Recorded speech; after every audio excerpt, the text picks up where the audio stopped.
Feel like you're going through a big transition in your life right now? That's great.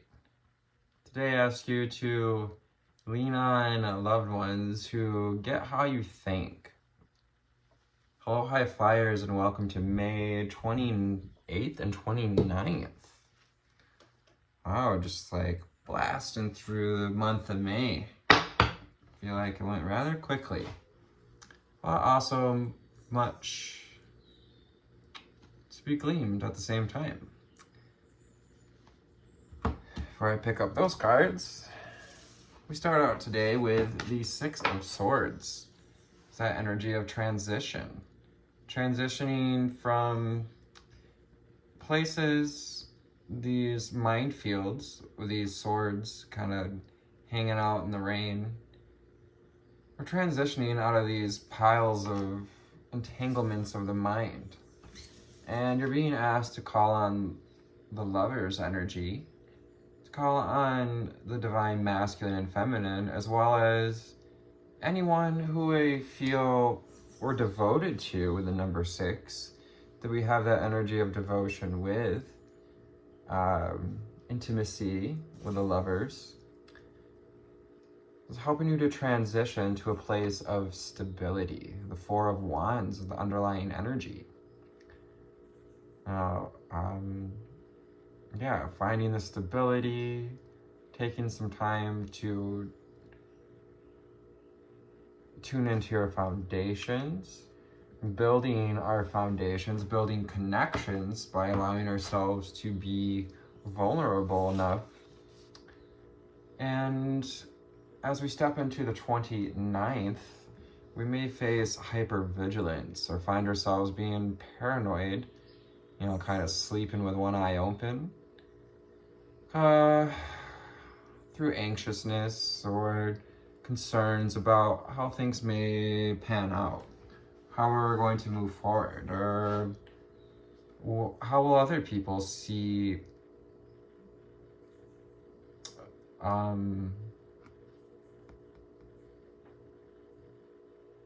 the way in which we've grown. What if other people challenge it? Do I need to sleep with a sword in case I need to, wake up and be the first to draw? It's guiding you towards evolution, towards this connection to our reality, to your intuition, and to your illumination with the sun, to illuminating this physical body and your path forward with the Chariot card. Thank you, Instagram. Hello, YouTube. For the rest of this reading, you guys get the full reading. I just give a little blurb to Instagram so that you can have an idea of what's going on in the energies at this time. From the Conscious Spirit deck, what do we need to know, see, and hear for our beautiful viewers? Angel spirits and guides, ascended masters, and ancestors. Well, what do we need to know, see, and hear? What else do we need to know, see, and hear?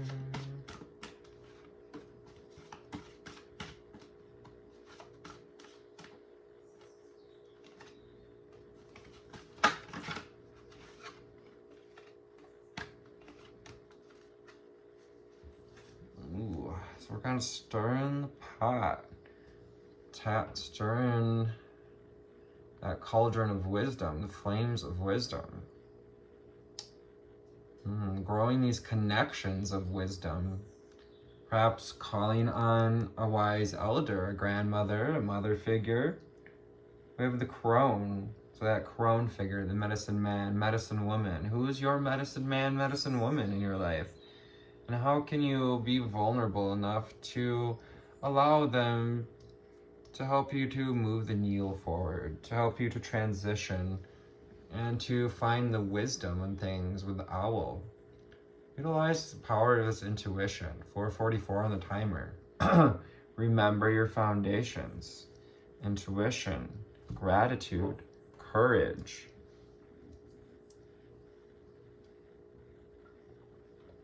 Commitment. with the number 7.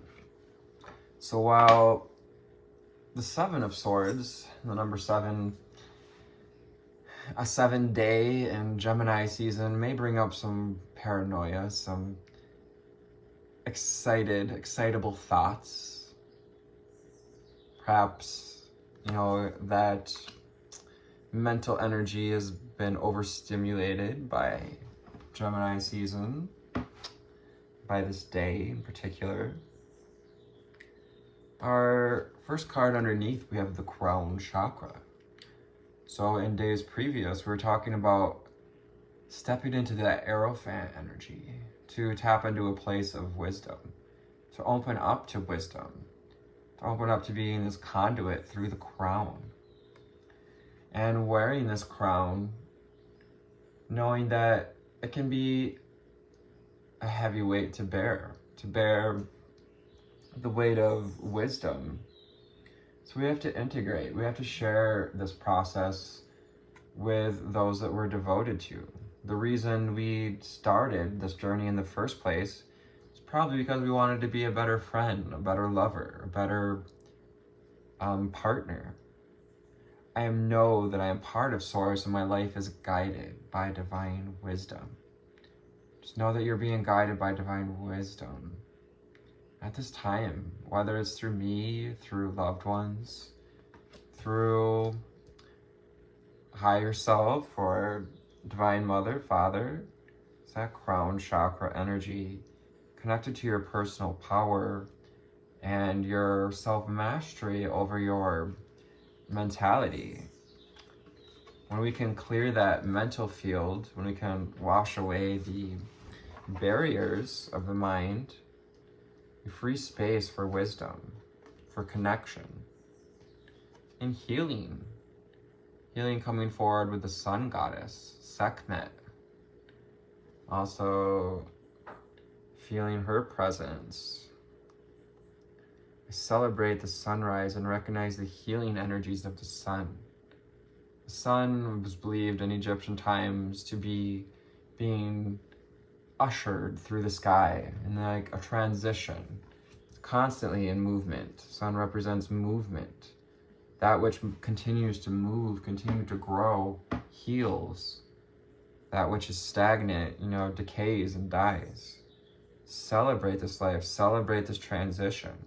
Call on the solar dragons, as well as Sekhmet, and any other of your spirit guides to help you to find the healing that we need around these mental patterns, especially around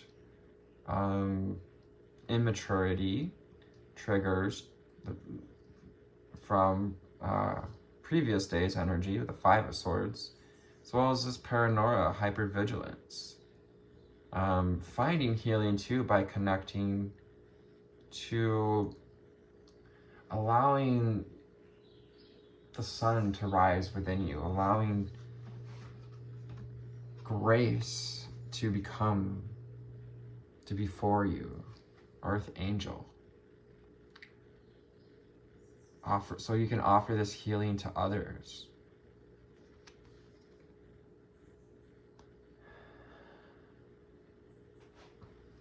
I am a guardian of Mother Earth and I protect all who live on her.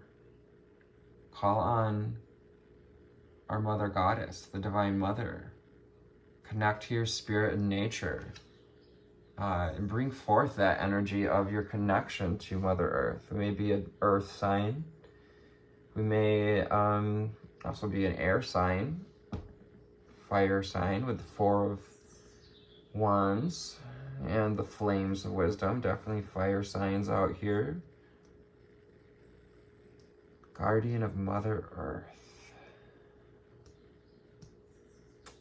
Yes, who are you in a place to, in a desire to protect, to guard? Who are we devoted to? Those devotions of the heart. Spirit awakens when we allow ourselves to step out of that energy of fear, of paranoia, when we allow ourselves to surrender to the peace of our spirit, to surrender to healing, to surrender to the real energy of us, to that earth angel energy within. I embrace my soul purpose and I align all aspects of my life to it fully.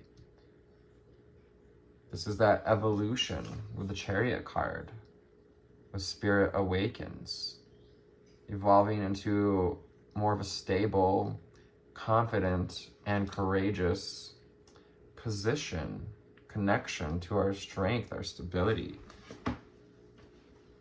courage, and vulnerability. Reach for your dreams. So as you come out of this sense of paranoia or hypervigilance, thinking we need to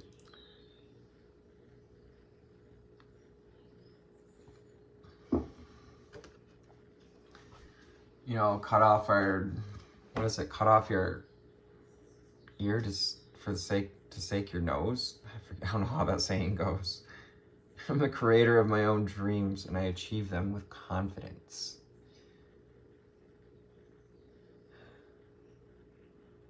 This leaning on your commitments, leaning on into your commitments, leaning into this purpose, leaning into creating your dreams. It is your dream to awaken to your purpose, to evolve to a more wise person, to connect to divine wisdom.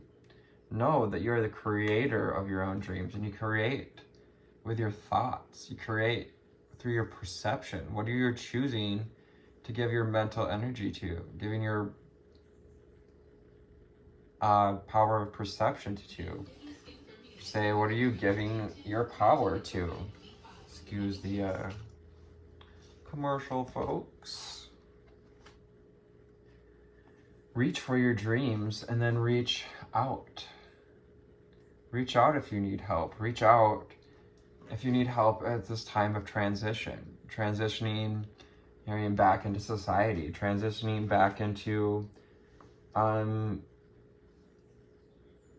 more balanced family life, a more balanced and healed position. So we're healing these old mental patterns. I reach out my hand and my heart to connect and unite all of humanity, so that we can be connected in this understanding, so that we can heal through our own healing. We can help others to heal by showing the trust that we've learned to trust that we can handle things with maturity and self-mastery. Earth Elemental. Definitely some earth signs out there. Capricorn, Taurus, Virgo.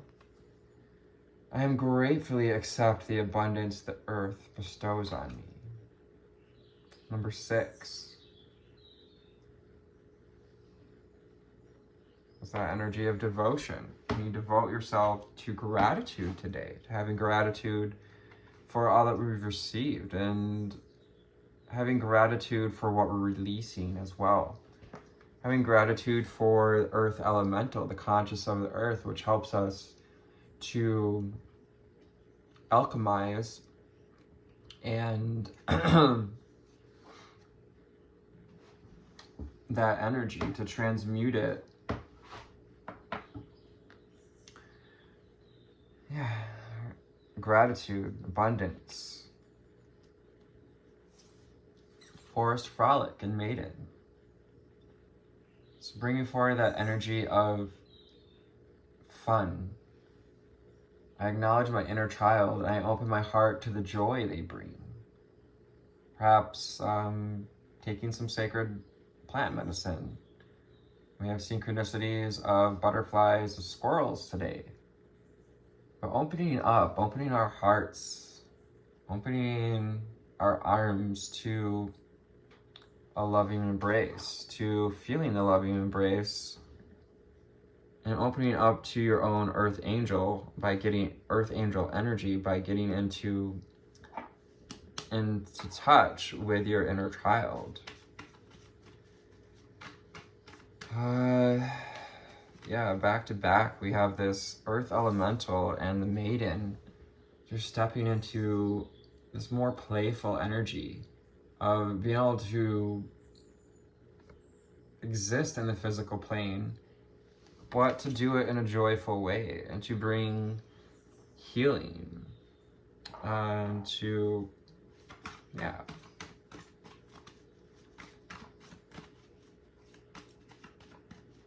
Understand that joy is in the journey at this time of transition as well. Bringing forward that energy of joy when we're met with that energy of hypervigilance or paranoia when it comes to reaching for our dreams, when it comes to owning the fact that we choose to evolve. Fill our cup first, getting a glance at the Ace of Cups. What else do we need to know, see, and hear? Know, see, and hear.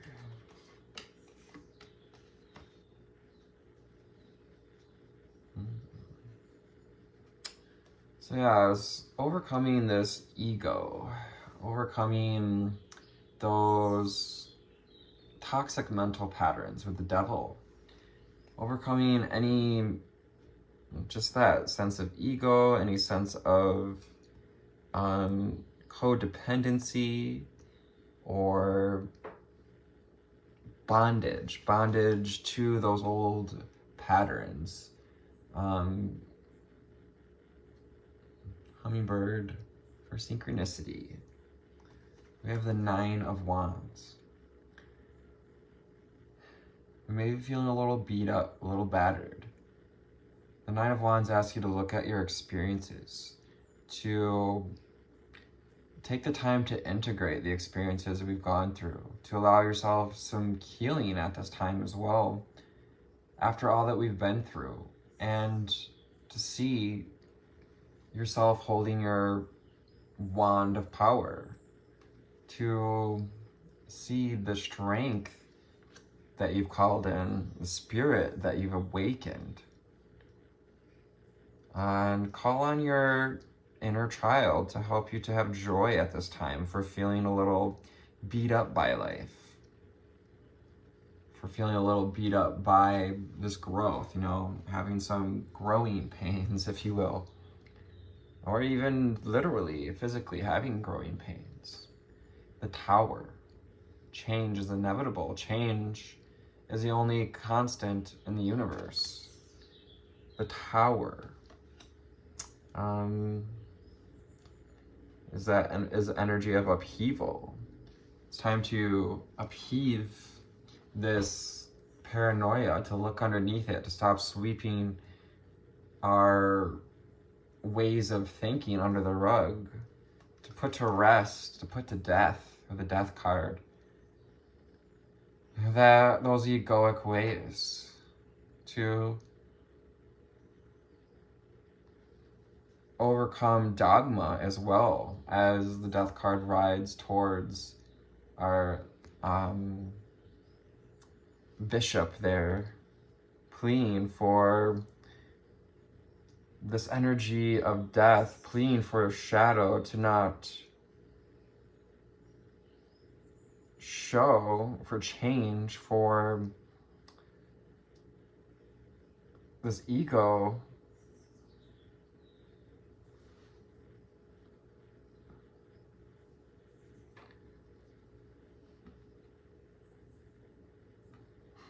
to not see that the old ways are dead and that it's time to see the only one watching with curiosity is this child. Seeing death in its realness. We have the Tower, the Death card, and the Devil card. It is time to put to rest your addictions, your codependencies, and to reflect on our experiences, to reflect on this time of transition. We also may be feeling a little stuck, a little stubborn about receiving offers of love, about reaching out and taking those, that assistance. The World card, our other card of transition and movement. Moving, allow the world to move, allow yourself to get into flow, to move with the changes, to see yourself as a bigger piece of the whole. Find that sense of oneness in the ocean, your stability, your connection to the whole. So it's going to help you to overcome or to be prepared when anxiety arises or negativity. We have negativity and anxiety coming up, and I believe this has come out to forewarn us of the energies to come as we're being asked to expunge these old mental patterns during Gemini season, as we are often asked to expunge those mental patterns. Computer's not cooperating. Stop. Pause.